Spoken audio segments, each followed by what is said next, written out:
Hello and welcome to the Bitcoin Butlers podcast. I am Mike Watkins, and with me, as always, is my good friend and business partner, Matt Burke. Hello. And in this episode, we are going to cover two steps from the sovereign inheritance plan, which are one, to identify and select your trusted people, and two, to secure your sensitive information with tamper evident bags. And these are two of the most unique and powerful steps that we created in the sovereign inheritance plan. So, first, let's talk about trusted people. And a trusted person is simply someone that you can rely on to hold on to some of your important inheritance documents and also serve as a resource and aid to your heirs. Now, many people think that the best choice, or people, I guess, would initially think the best choice for this might be your attorney, your money manager, your accountant. But Matt, can you explain why these professionals are not necessarily optimal for most people? Absolutely. I think there are cases where some of these people might be good, trusted people for you. But in general, you want somebody that you have a deep personal relationship with, somebody that you're related to, somebody that you've known for many, many years that you consider, almost like family, possibly even a business partner if you have a good relationship with them. But in general, the idea of having a trusted person is that there is implicit trust there. And you know that there's a really good chance that if something were to happen to you, that they're going to be around regardless whether or not you designated them as a trusted person. They're going to be there for your family when you pass away. And so the fact that they probably know your family and that they are going to be sensitive to all of the things that your family is going through really makes a difference, in my opinion. Yeah, I think that, one of the things I just heard as I was listening to your answer there was that these are people that are going to be around anyway. When there is a unfortunate event with your family, these are going to be some of the first people that would be at your house. These are some of the first people you may contact. These are people that are going to be supportive of you regardless of if you had selected them as a trusted person in a sovereign inheritance plan.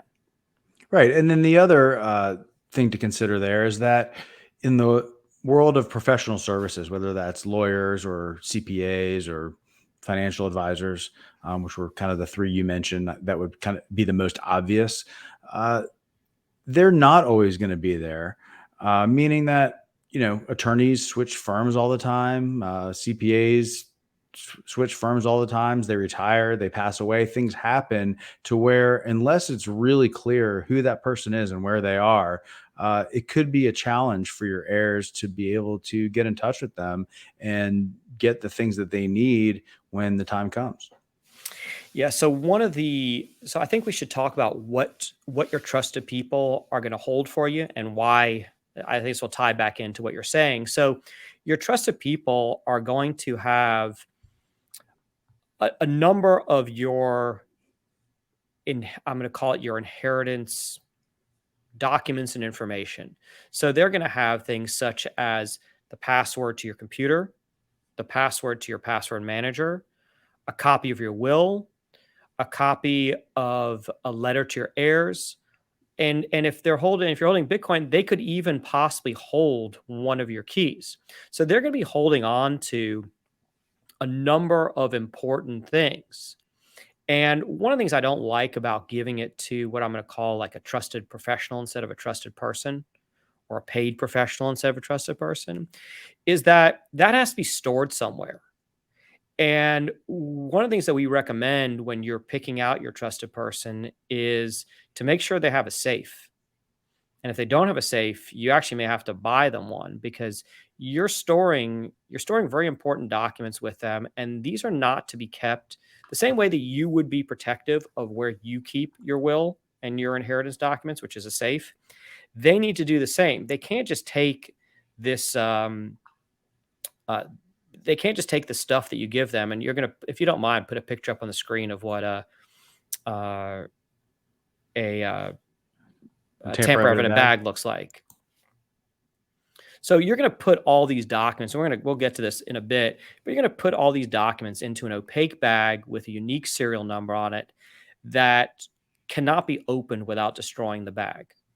And we'll get into that a bit more. So one of my concerns and one of my issues with giving it to, let's just say, your attorney, where's your attorney going to store that envelope?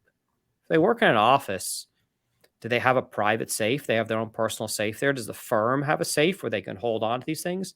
Most most offices, most attorneys' offices, most accountants' offices do not have any kind of robust storage solution such as a big safe.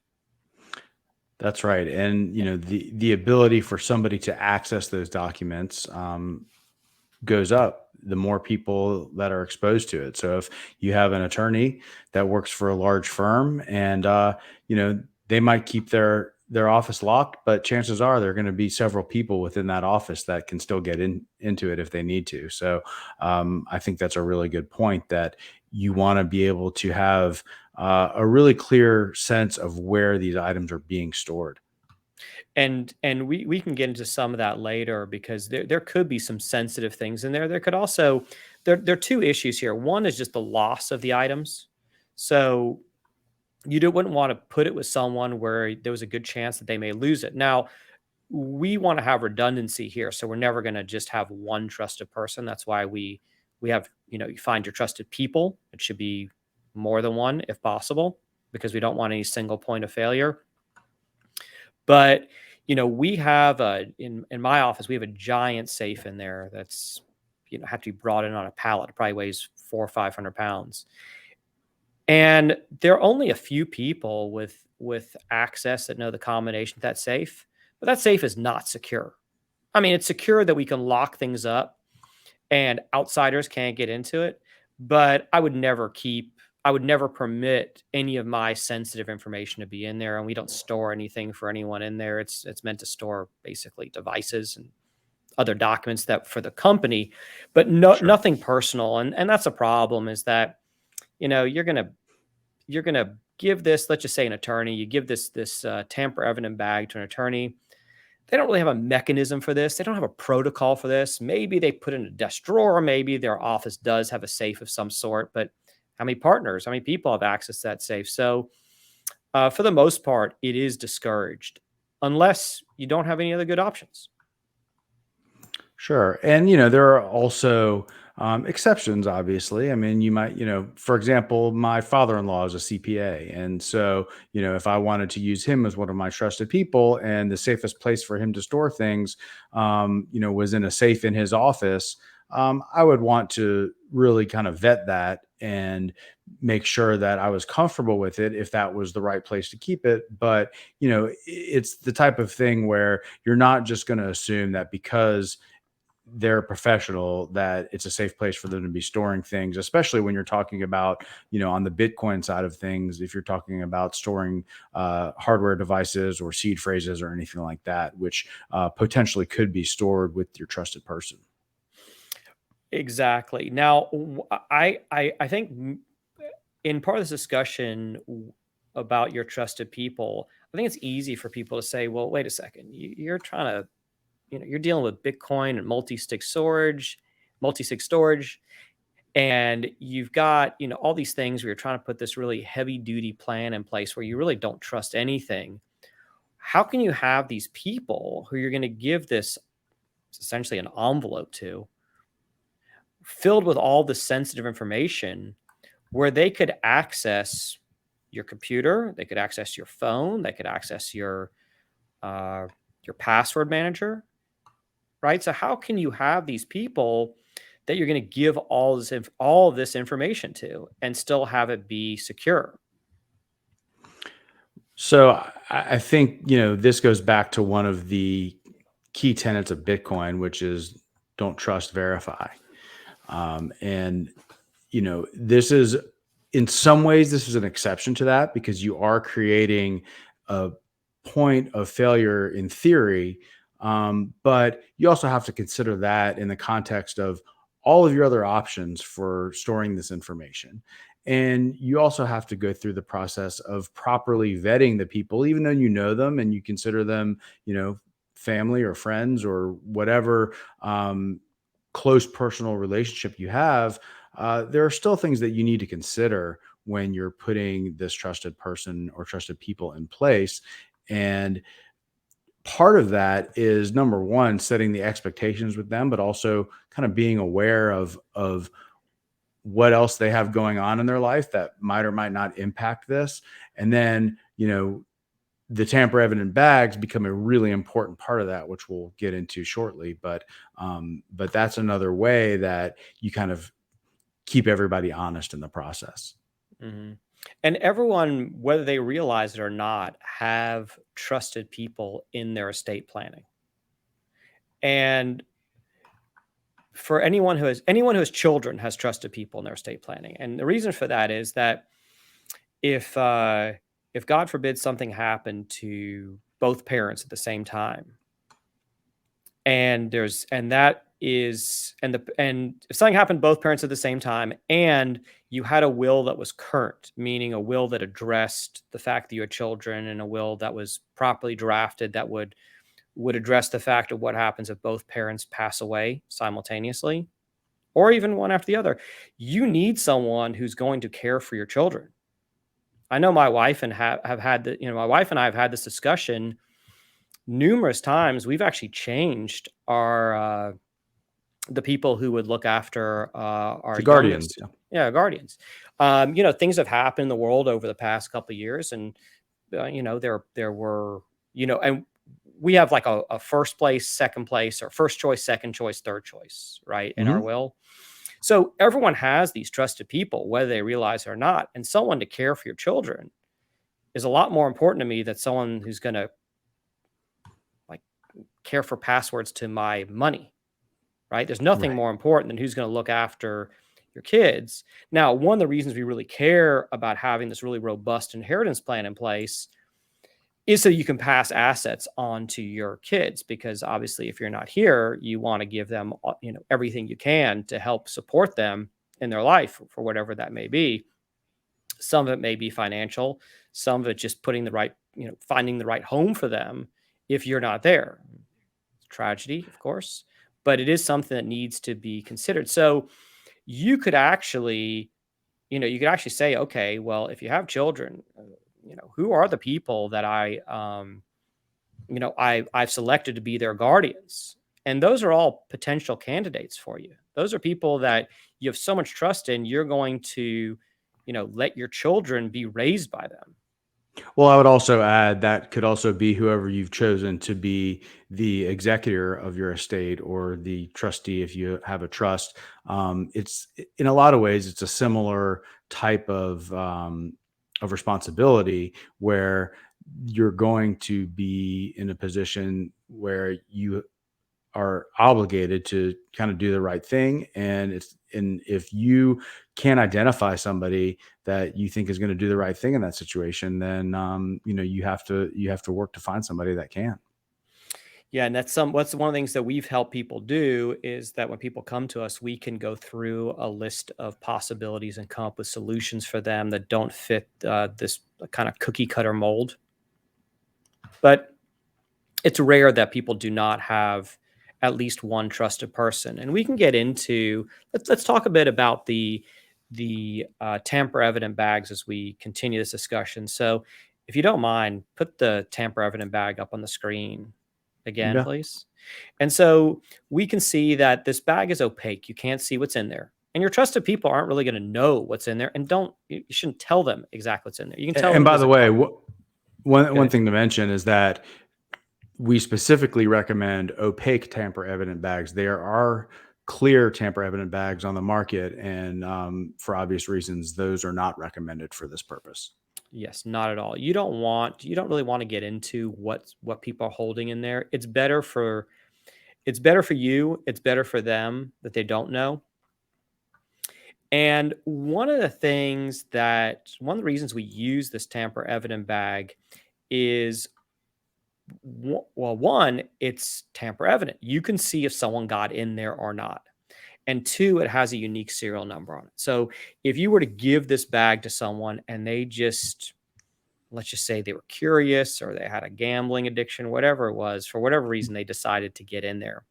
You're going to find out, and you're going to find out in a fairly short amount of time, because these bags get swapped out every 12 to 24 months, depending on situation. And for that matter, if you have a trusted person that was extremely dependable for, I'm just going to make something up, they've been, a close friend for 20 years, they are super dependable, but their wife just left them, and all of a sudden they've developed a drinking problem.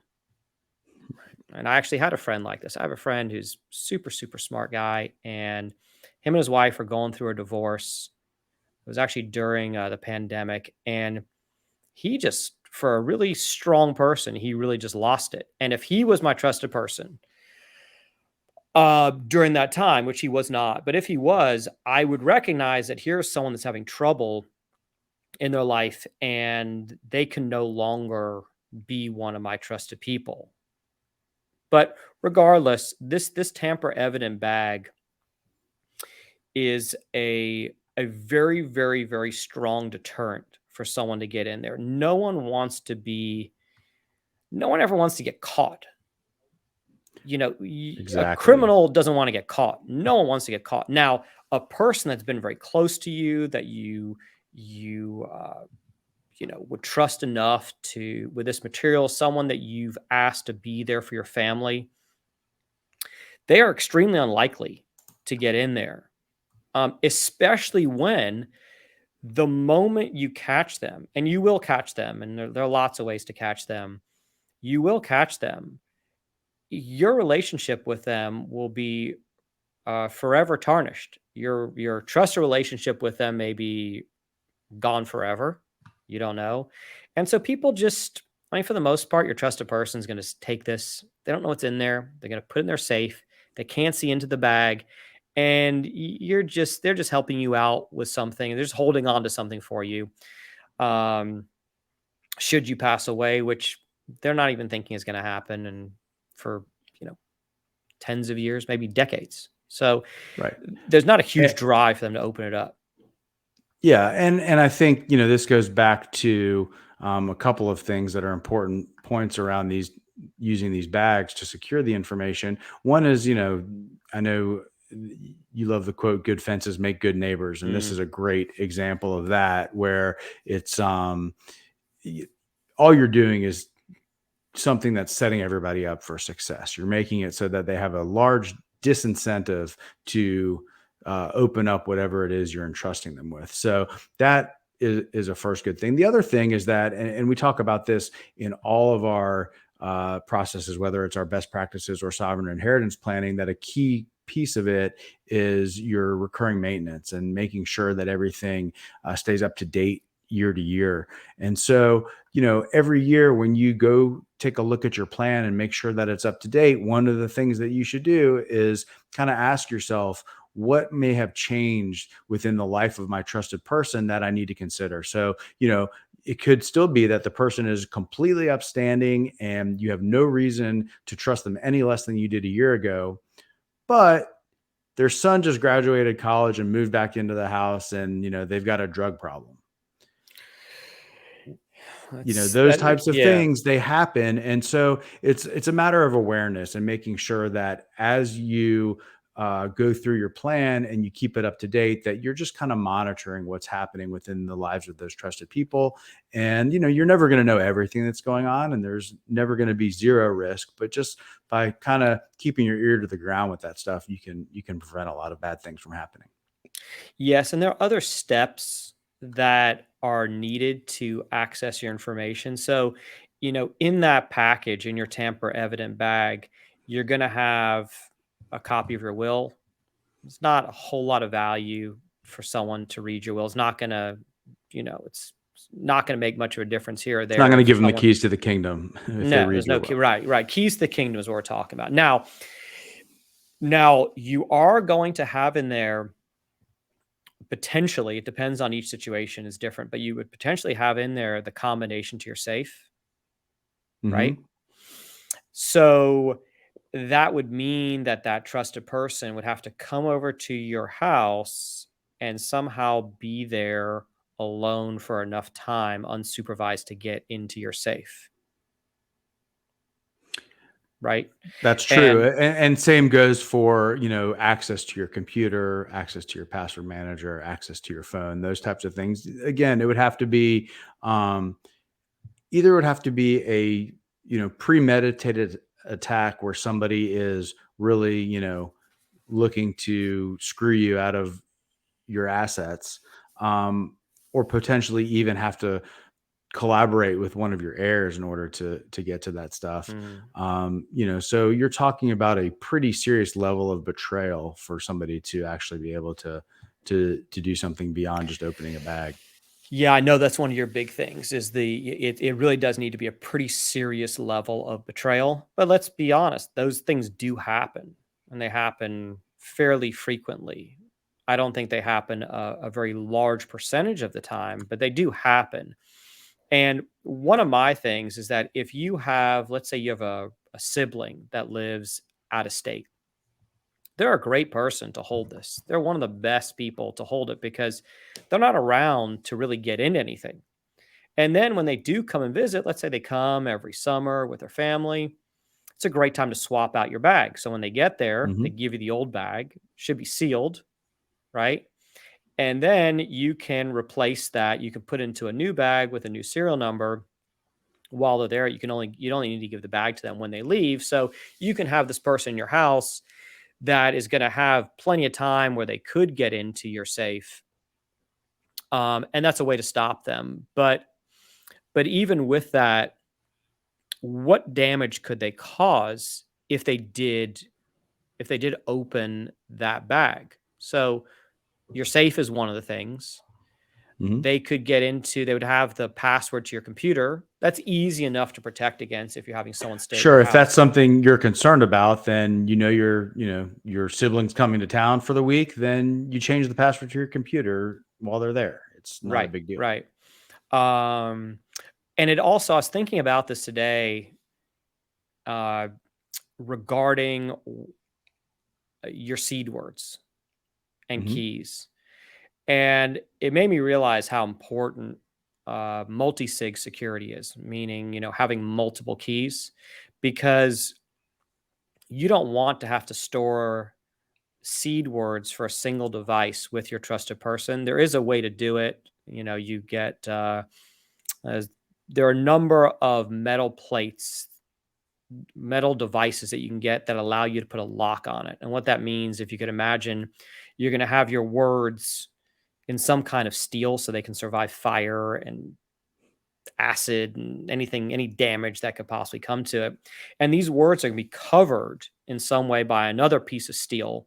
And then you put a lock over it. So you'd have to get the lock off of this device in order to get to it. So there is a way to protect your seed words, but it does highlight how important multi-sig is. And, if you are not using multi-sig, you may want to consider not storing your seed words for a single device with your trusted people. So, Right, but the best move is to use multi-sig, because if you're using a proper multi-sig setup, then like you said, they would only have one of the keys, and even with a two of three multi-sig setup, if they only have one key, that's not really going to help them by itself. In order right, to, if you're talking about right. getting to your Bitcoin. So I know we've talked a lot about the negatives and all of the parts where you have to, worry about this or that, and you have this like bag with serial number on it, which you can replace with your trusted people, which in some ways may make the other person think that you don't trust them. But there's a lot of positives to this. And, can you share your vision for how things work when everything goes right in this situation? Yeah, so if this is done properly when the time comes, um, that person is going to know that they play a part in the sovereign inheritance plan, and that, they are a piece of the puzzle in this roadmap to making sure that your assets get distributed the way that you want them to. So they'll know that, and they will have to work with your heirs, whether that's, a surviving spouse or children, grandchildren, whatever. Um, they will work with those heirs to help distribute the assets, potentially along with the executor of your estate. It depends on exactly what's being distributed. But they will work with your heirs to provide the information, or some of the information that's needed in order to execute that plan and to distribute the assets. So, an example could be that, the Bitcoin example, I think, is the easiest one. If they have one key, or the backup to one key to your Bitcoin storage solution, and let's say that your son, who's getting half of your estate, has one of the other keys, then they can come together and use those two keys to transfer the Bitcoin to where it would need to go. That goes for analog assets as well.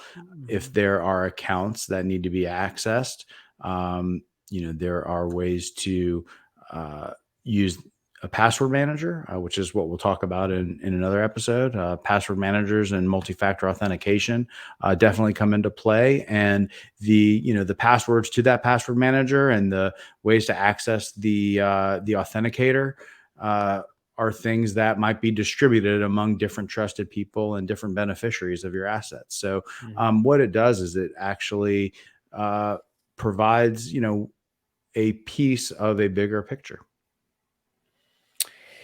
It does. And I think that a lot of people take being a trusted person very seriously, and they're quite honored to be a trusted person. Like, my experience of what I've seen with it so far is people tend to rise to the occasion and be honored by it rather than trying to figure out a way to steal from you, which you're Right. going to protect against anyway. Another thing I want to mention is that even if people do get to something, it's very, very difficult to access your accounts in any kind of meaningful way, especially if you have it set up correctly, Hmm.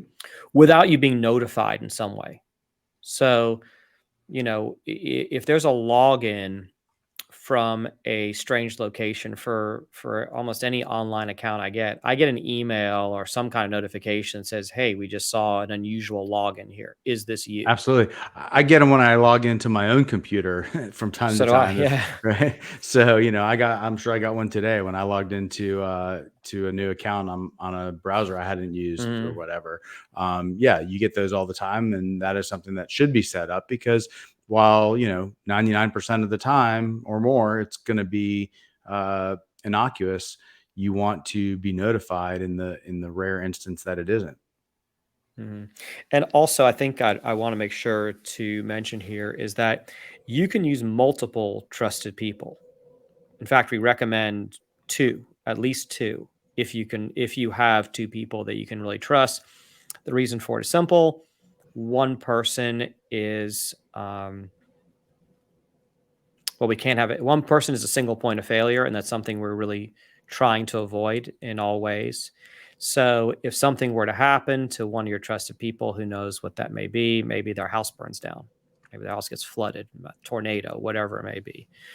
Um, you want to make sure that somebody else also has the necessary information for your family and your heirs.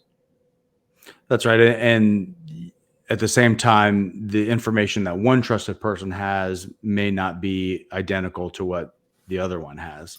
Again, there's some nuance there where you want to make sure you're not, leaving out information that someone's going to have to get to no matter what. Uh, but in general, that's the way that you create some redundancy in the plan, is by having multiple people that are able to help out if needed. That's right, and that also makes sure that you don't have this single point of failure. Now, it may mean that you have two trusted people to keep up with, but realistically, the burden on you for any individual year for doing this is extremely low. If you put a robust inheritance plan in place, all of the things that go into that package, into the tamper evident bag, are going to be easy for you. They're going to be there easily for you to oh uh, they're not difficult for you to produce for this package in any way. That's not a burden. It's not going to take much time. The only overhead you have each year is one, staying up with your trusted people. But if you're not staying up with your Mhm. trusted people, then they're just not a trusted person. It It's shouldn't not be the an right effort. choice in that case, Right. right? It's not an effort. The only one that might be an effort is maybe you have a sibling, you don't have a great relationship with your sibling, live in a different state, you're not that close, but they're still family and you trust them. Mhm. So, really the only effort each year is swapping out the tamper evident bag. And in many cases, you may just, open up the old bag, put the stuff in the new bag, seal the new bag, and you move on. You do need to record the serial number. That's something you do need to have and make sure that the serial number matches because people are crafty. They could, find out what that bag is, buy the exact same bag, open it up and put that stuff in there. But, so you do want to make sure that you write down the serial number, that you have the serial number stored in a safe location. You can store it in the cloud, doesn't matter. You don't need, you know, heavy duty security for it. You can even email yourself, you know, Right. John Smith and deposit bag, 12345. That's plenty. But you do want to make sure when you get the deposit bag back that you check the numbers. Yeah, and one other thing that, you mentioned that you might have an out of town relative. I mean, that's something you could even do that over Zoom if you needed to. If they're not in town and you don't see them very often, that's something that you could inspect remotely. In theory, it's probably better to do it in person. And if things change, you're going to want to swap out some information anyway. But there are a number of ways to handle these situations to where it's not really a huge burden on you or the trusted person to keep it up to date. Right. And I would even add to that if you have a trusted person and things are going well, you don't have any issues, which is going to be the case 99% of the time, and they're out of town. Let's just say it's your sister who lives out of town. You don't necessarily have to replace the bag every 12 to 24 months. Maybe, your sibling doesn't visit very often for a number of reasons. Maybe they live in well, you wouldn't want them to live in, if they were if they were out of the country, how would you feel about that? I think that could be a little challenging. As you were saying it, I Mm, was thinking about a friend of mine whose sister lives in Australia, and I was like, yeah, that wouldn't be a good trusted person. It's too far, and it's just too. I think there's a right balance there where mm. there is an advantage to have them, not living next door to you. Um, but there's also a disadvantage to them living on the other side of the world. Okay. So I'll give you an example. Let's say that one of my trusted people lives in the same city as me, not a relative, just a friend for 20 plus years that I trust implicitly. And one of my siblings lives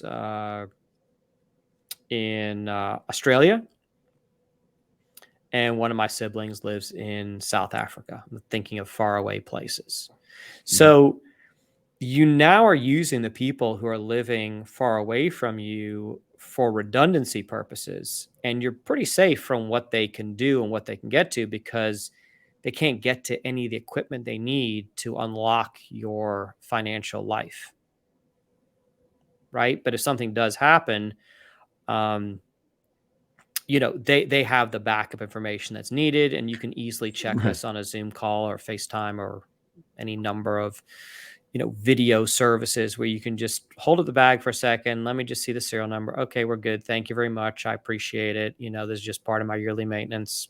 How are your kids doing? Right. Right. Yeah. Anything else you can think to add to this? Not really. I think we pretty much covered these topics. I think the tamper evident bags was one of those things that it was a bit of an aha moment for us to realize, like, oh, this is a really pretty simple and clever way to keep that stuff secure and to do it in a way that just really um, gives a lot of disincentive to do anything that's not above board. So I think it's a good approach. I think, you know, we can absolutely help people identify trusted people. We're not gonna, we're never going to tell you at the end of the day who your trusted person should be, because we don't know that person like you do. But at the same time, part of our process would be to kind of analyze kind of the candidates. Let's help you Mm. pick the right one, so that you're putting your valuable information with the best possible people. Yeah, and one other thing I would like to add into that is that people hate awkward situations. The amount of effort people will go through to avoid an awkward situation is extraordinary. And I can say that because I'm one of those people. I will, I'll do a lot of things to avoid awkward situations. And unfortunately, most of them that I have to deal with are on a professional level.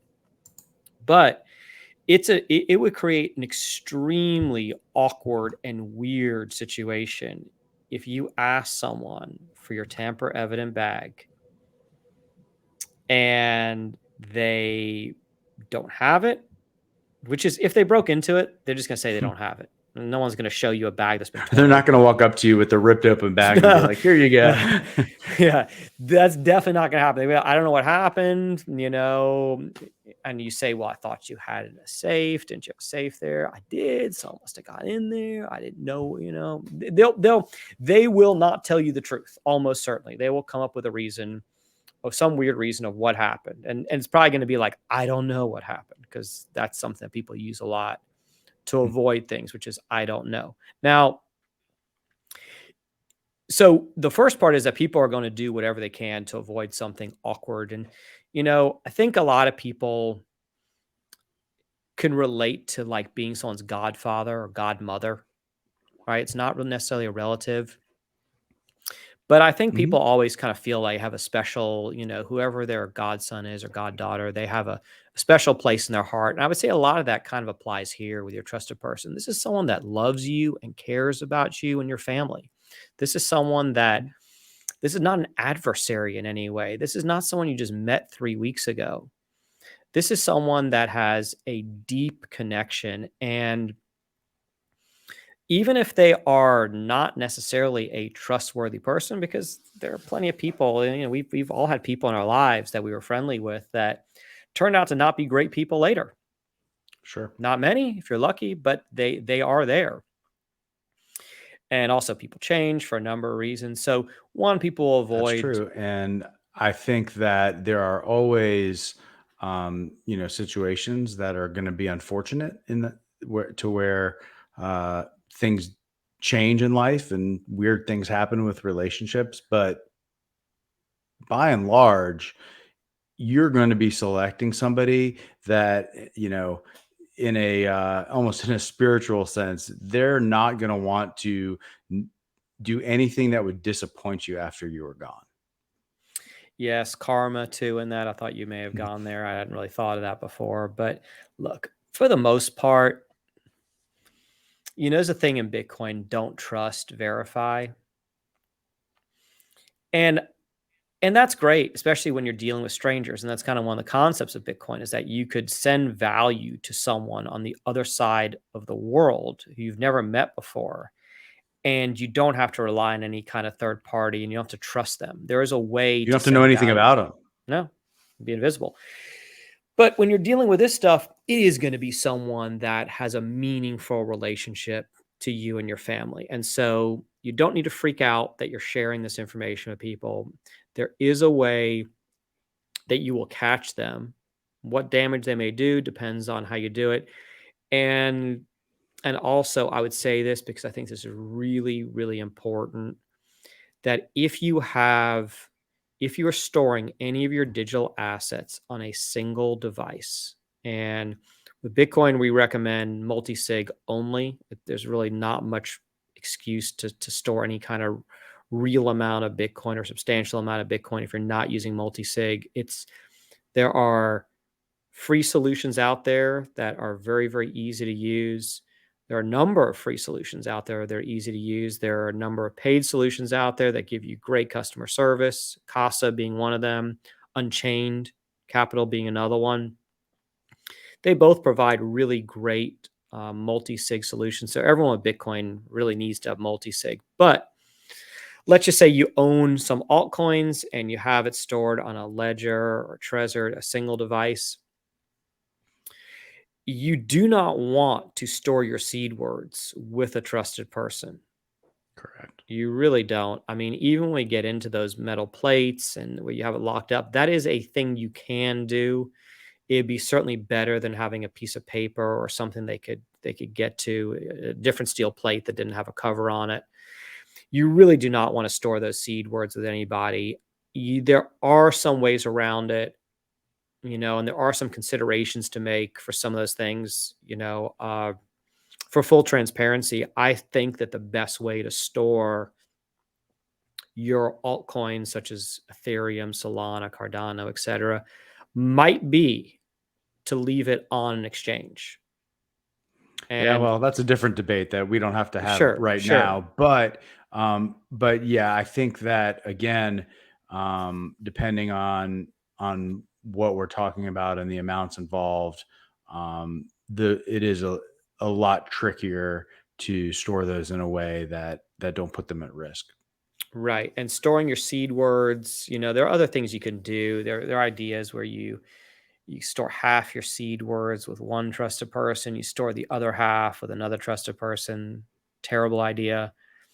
We don't necessarily need to get into some of the ins and outs of that, but something I did want to mention is that if you're using a single storage device, you should not store your seed words with a trusted person, because in the scenarios we mentioned before, there are some things they can get into, but they're going to be blocked from really doing anything substantial. But with your seed words, they can unlock your entire wallet and they can spend it without you knowing it. Right. And that's very And by dangerous. the way, and that goes for anyone who is holding Bitcoin not in multi-sig. It's not just altcoins or other crypto. It's that if you're not using multi-sig, which really doesn't apply to those other coins, you're at risk of having a single point of failure and those coins just being able to be accessed by anyone who gets their hands on the device or the seed words. Look, you and I have gone very deep down the rabbit hole on this. We know the value of multi-sig.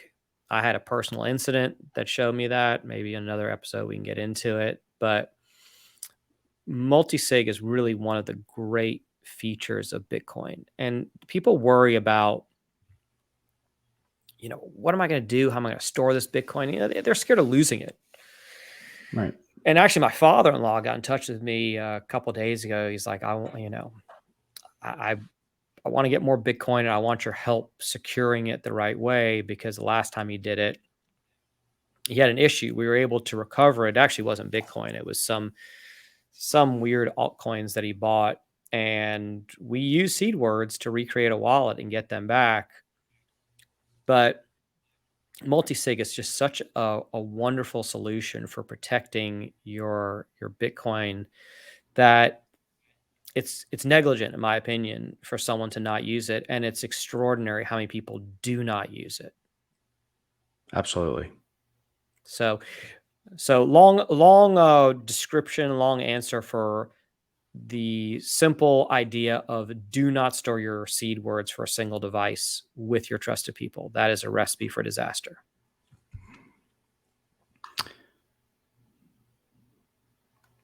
All right. Anything else?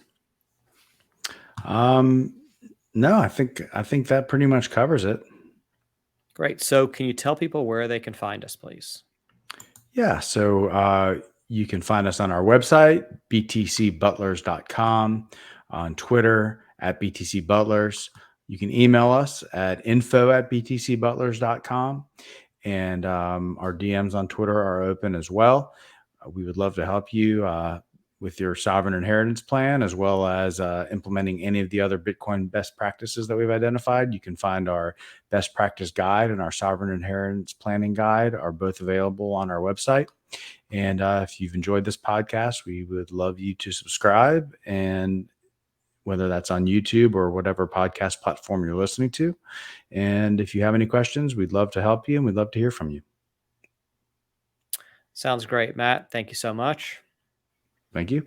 Until next time. Take care. See ya.